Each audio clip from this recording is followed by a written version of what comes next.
Hello, bonjour, and welcome to your new Bonheur Private Wines video. As our video series here develops, we're gradually going to go a little deeper into some of the differences and the variety that the world of wine has to offer.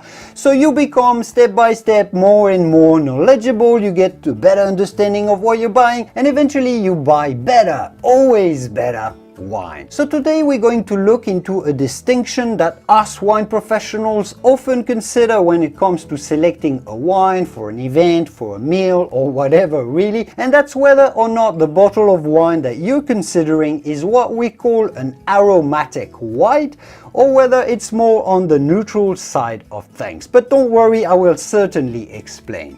But first, let's talk about why we're looking at white wines here more specifically rather than the reds.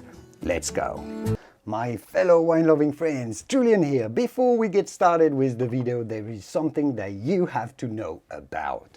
This video was made possible by the Bonheur Private Wine Partnership, and the reason I work with them is not just because it's been called the most unique wine club in America, but because they truly love the wines that they choose for you.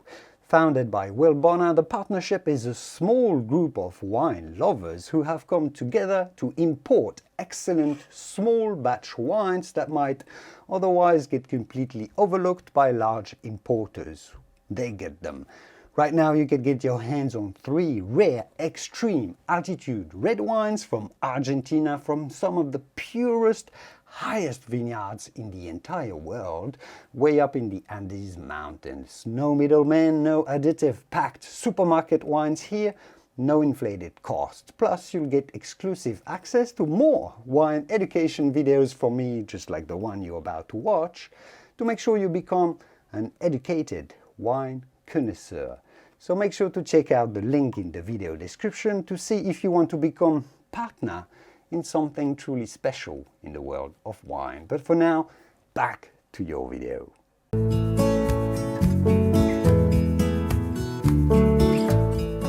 One of the things that we talked about when we discussed the 3 colors of wine, as you might remember in a previous video, is that the major difference between red and white wines, beyond the fact that they're made from red or white grapes respectively, is that red wines are fermented with the grape skins inside the fermenting tanks, while white wines are pressed first and only the juice with virtually no solids in it is fermented.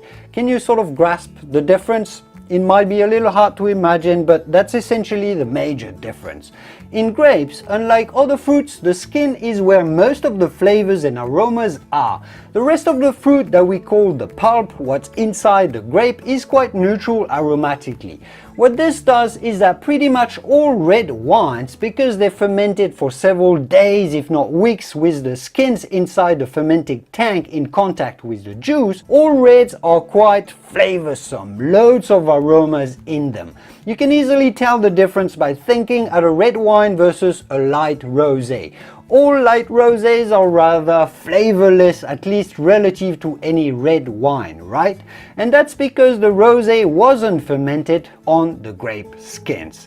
Same with white wines. Because the grapes are pressed and separated from the skins early on during the winemaking process, there is a greater variety of flavor and aroma intensity between different types of white grapes. Only some very specific grapes that we call aromatic grapes give very aromatic white wines. All of the others are going to be more neutral. That's the distinction that we make. So let's have a look into both of these categories.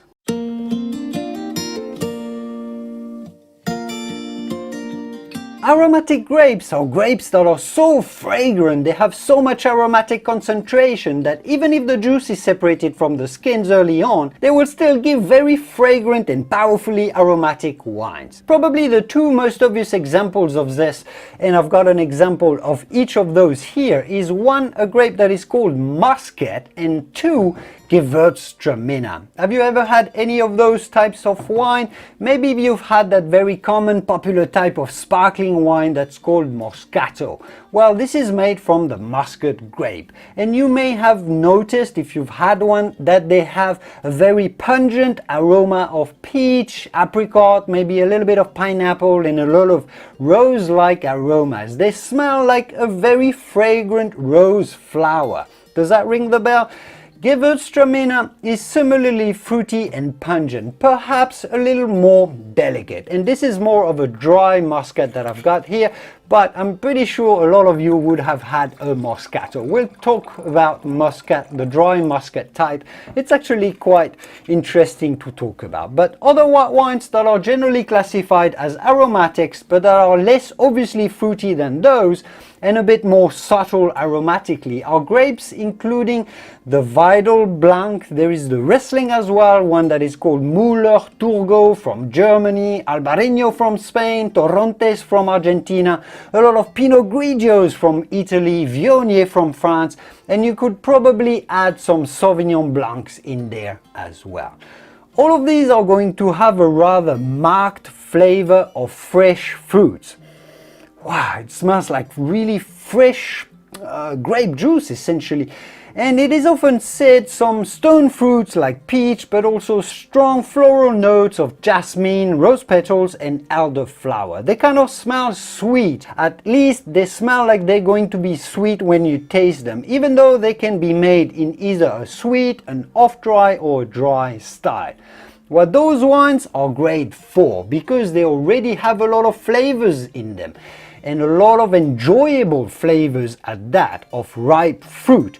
A little bit like a fruit juice or an apple or pear cider is that they are going to be great to enjoy on their own before a meal, or with some little appetizers or snacks perhaps. Those are sipping wines. We could call them like that, sipping wines, because they're great for that. They're also great for going with dessert because fruit flavors often go well with cakes and things, right?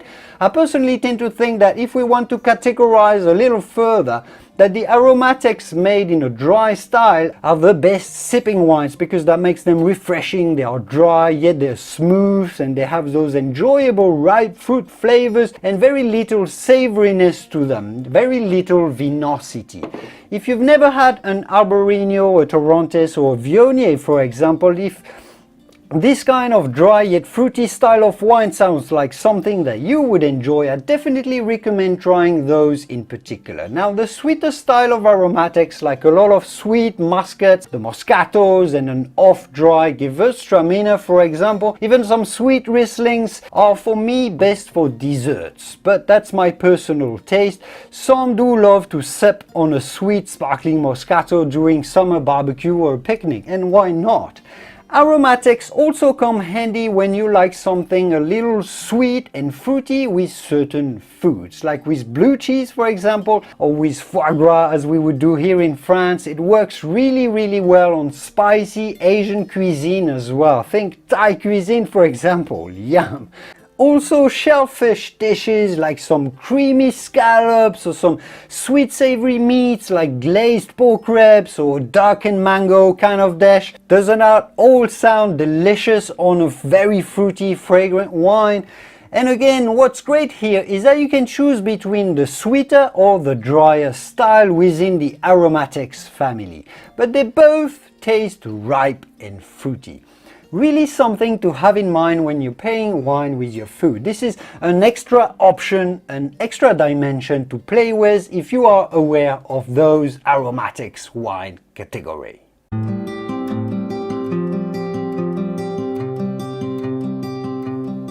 As I think I've demonstrated here, aromatic whites can be absolutely brilliant wines for certain dishes and circumstances.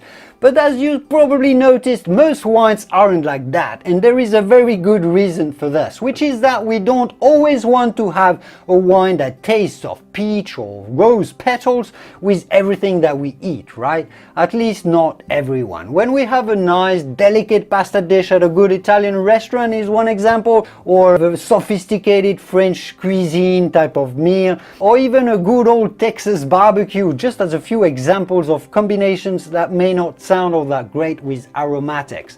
Often we simply want a white wine to add a little acidity and an extra dimension, acidic dimension to the dish, a little bit like a squeeze of lemon.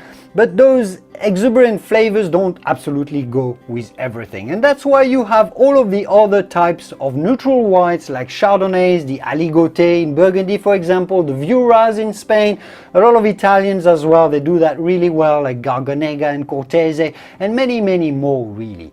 More neutral whites are, let's say, also more versatile across the line because they have less powerful flavors, so they sort of respect the dish and the food a little bit better aromatically. One last thought that I will leave you on to wrap things up for today is saying that some wines in this neutral category are really known for being very neutral, almost flavorless, or say with very delicate flavors.